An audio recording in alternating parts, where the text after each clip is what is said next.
تو یاد رکھیں کہ رزق آسمانوں میں ہے۔ اللہ تعالیٰ فرماتے ہیں وَفِي السَّمَاءِ رِزْقُكُمْ، رزق تو آسمانوں میں ہے، تو ہم اس کو تلاش کہاں پہ کرتے ہیں؟ ہم اس کو تلاش کرتے ہیں زمین پر۔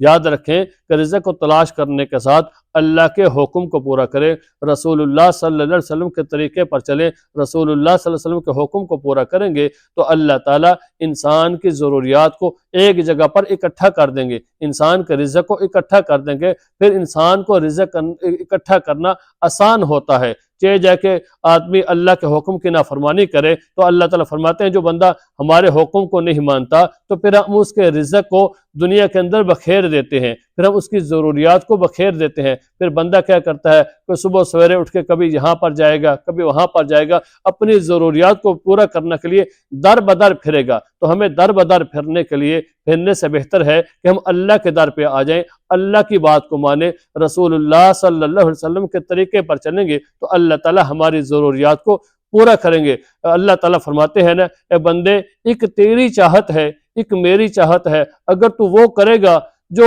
میری چاہت ہے تو میں وہ کر دوں گا جو تیری چاہت ہے، اور اگر تو وہ کرے جو تیری چاہت ہے تو میں تجھے تیری چاہت کے اندر تھکا دوں گا، آخر میں ہوگا وہی جو میری چاہت ہے۔ تو ہمیں اللہ تعالیٰ کی جو چاہت ہے، اللہ تعالیٰ کا جو حکم ہے اس کو پورا کریں گے تو اللہ تعالیٰ ہماری ضروریات کو پورا کریں گے۔ حضرت عائشہ رضی اللہ تعالیٰ عنہا فرماتی ہیں ایک دفعہ ایک بندہ آیا، کہنے لگا یا رسول اللہ صلی اللہ علیہ وسلم میرے گھر میں رزق کی بڑی تنگی ہے، بڑی بے برکتی ہے۔ تو حضور صلی اللہ علیہ وسلم نے فرمایا کہ کیا تمہیں آیت الکرسی یاد نہیں؟ تو کہنے لگے کہ آیت الکرسی تو یاد ہے۔ تو آپ صلی اللہ علیہ وسلم نے فرمایا تو پھر تم آیت الکرسی سے کیوں غافل ہو؟ آیت الکرسی پڑھا کرو، اس آیت الکرسی پڑھنے سے اللہ تعالیٰ تمہارے رزق میں برکت نازل فرمائیں گے۔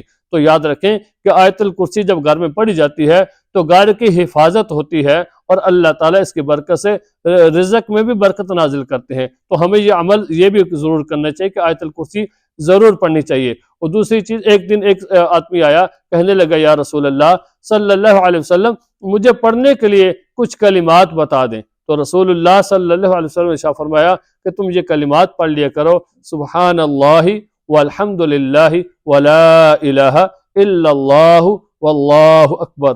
وہ اتنے کلمات سنے تو وہ بندہ چلا گیا۔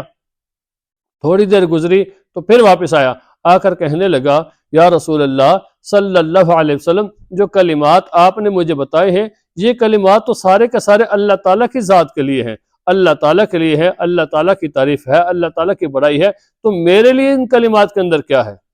تو حضور صلی اللہ علیہ وسلم نے فرمایا اچھا تم یہ کلمات بھی ساتھ پڑھ لیا کرو کہ اللہم اغفر لی، اللہم ارحمنی، اللہم ارزقنی۔